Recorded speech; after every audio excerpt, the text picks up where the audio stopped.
সম্মানিত ভিউয়ার্স, আসসালামু আলাইকুম। আমরা যে ভাইয়ের কাছে এসেছি, সেই ভাইয়া রস বিক্রি করে রীতিমতো বাংলাদেশে ভাইরাল হয়ে গেছে। তাকে দুটো প্রশ্ন করব। ভাইয়া, হ্যাঁ বলেন। তাতে আপনার এই জায়গায় ভিড় কিরকম জমে? মনে করেন যে বললে তো আপনারা বিশ্বাস যাবেন না। এই যে ফাঁকা জায়গাটা যে দেখতে পাচ্ছেন, এই যে ফাঁকা জায়গাটা, হ্যাঁ হ্যাঁ এই ক্যামেরাম্যান ওখানে যাই দেখান। আরে দেখান না কেন? হ্যাঁ, এই ফাঁকা জায়গাটা দেখছেন না? এটা কালকে মনে করেন যে 2টা হেলিকপ্টার নেমে আমার রস খেয়ে গেছে। 2টা হেলিকপ্টার নাম ছিল?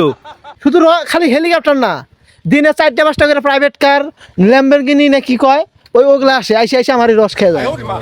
তাতে আপনার এই যে কলা গাছ, বিচা কলা গাছ না? হ্যাঁ, এটা জাত বিশাল কলা গাছ। এটা রস খেলে কি উপকার? উপকার মনে করেন যে মানুষের পাতলা পায়খানা হয়।